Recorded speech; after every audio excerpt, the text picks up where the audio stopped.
ମୋ ବୋଉ ମୋ ବୋଉ ବେଶୀ ପାଠ ପଢ଼ିନି, କିନ୍ତୁ ମୋତେ ଶିକ୍ଷା ଓ ସଂସ୍କାର ଦେଇ ବଡ଼ କରିଛି। ଘରର ସବୁ ଦାୟିତ୍ୱ ନେଇ ନେଇ ନିଜକୁ ଭୁଲି ଯାଇଛି। ମୋ ବୋଉ କଳା ରଙ୍ଗର ଚୁଟି ଗୁଡ଼ାକ ଧଳା ହେଇଗଲାଣି।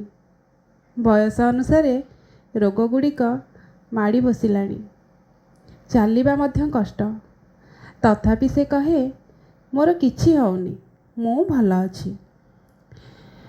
ନିଜେ ରୋଷେଇ କରି ଖାଇବାର ଶକ୍ତି ନଥିଲେ ବି ଆମେ ଘରକୁ ଗଲେ ଆମ ପାଇଁ ଭିନ୍ନ ଭିନ୍ନ ପ୍ରକାରର ଖାଦ୍ୟ ତିଆରି କରି ଖୁଆଇବାର ଶକ୍ତି ତା'ର କେଉଁଠୁ ଆସେ କେଜାଣି।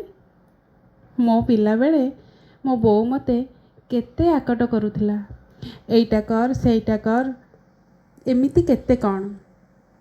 କିନ୍ତୁ ଏବେ ସେ ଅଭିମାନିନୀ ହୋଇଯାଇଛି। ମୋର ସବୁ ଗୁଣ ଗୁଡ଼ାକ ତାକୁ ଠିକ୍ ଲାଗୁଛି। ମୋର ମନକୁ ଚିହ୍ନି କଥା କହୁଛି। ଆମ ଘରକୁ କେହି ଆସିଲେ ଖାଲି ପେଟରେ ଫେରନ୍ତିନି। ସମସ୍ତଙ୍କ ମନ ଜାଣି ସେ ଖାଇବାକୁ ଦିଏ। ନିଜ ପାଇଁ ଆଳୁ ଝୋଳ ଟିକେ ଥିଲେ ବି ତା'ର ଚଳିଯାଏ। କହେ, ମୋ ପେଟ ଖରାପ ଅଛି ତ, ମୁଁ ମାଛ ଖାଇବିନି। ଆମେ କେବେ ବି ତା ମନକୁ ପଢ଼ିପାରିନୁ। ସବୁ କଥାକୁ ସେ କିପରି ସହଜରେ ସମାଧାନ କରିଦିଏ। ଆଜି ବି ମୁଁ ତା ପାଇଁ ଛୋଟ ପିଲା। ମୋର ସଂସାର ଜୀବନରେ ଯଦି ଟିକେ ଝୁଣ୍ଟି ପଡ଼େ, ସେ ମୋ ପିଠି ଆଉଁସି ମୋତେ ସମ୍ଭାଳି ନିଏ। ଠିକ୍ ପିଲାବେଳେ ଅନ୍ଧାରରେ ଝୁଣ୍ଟି ପଡ଼ିଲା ପରି। ଜୀବନରେ ତା'ର ଦୁଃଖ ଗୁଡ଼ିକ ସେ ନିଜ ଭିତରେ ଚାପି ରଖେ। ଆମକୁ କେବେ କୁହେନି, କାଳେ ଆମକୁ କଷ୍ଟ ହେବ। ତା'ର ପସନ୍ଦ ବହୁତ ଭଲ। ତା ପସନ୍ଦର ଜିନିଷ ପିନ୍ଧିବାକୁ ମୋତେ ଭାରି ଭଲ ଲାଗେ। ହେଲେ ସେ ନିଜ ପସନ୍ଦର କିଛି ବି ପିନ୍ଧେନି ବା ଖାଇପାରେନି। ସବୁ ଆମରି ପସନ୍ଦକୁ ଅପେକ୍ଷା କରିଥାଏ। ଘରଟା ଯାକର ସମସ୍ତଙ୍କର ରାଗକୁ ସେ ସମ୍ଭାଳେ। ଆଜି ବି ମୁଁ ତାକୁ ରାଗରେ କିଛି କହିଦେଲେ ସେ ଚୁପଚାପ ସବୁ ସହିଯାଏ।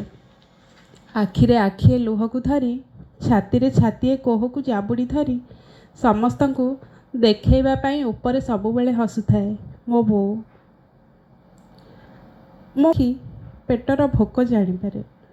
ମୋ ବୋଉ ସେତେବେଳେ ବୋଉ ମାମୁଁ ଘରକୁ ଯାଇଥିଲେ ଘରର ସବୁ କାମ ମୁଁ କରିଦିଏ। ରୋଷେଇଠୁ ଘର ଝାଡ଼ୁ ପର୍ଯ୍ୟନ୍ତ ସବୁ।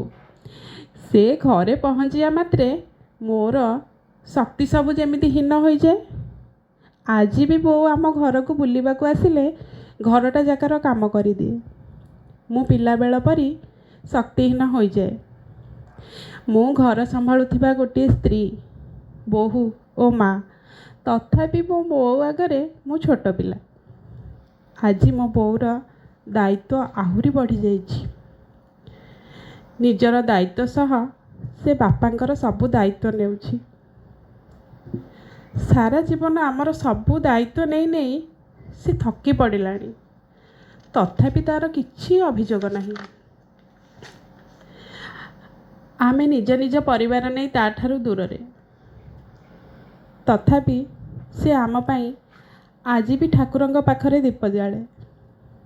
ନିଜ ପାଇଁ କିଛି ମାଗେନି। ମୋ ବୋଉ ସବୁଠୁ ଅଲଗା।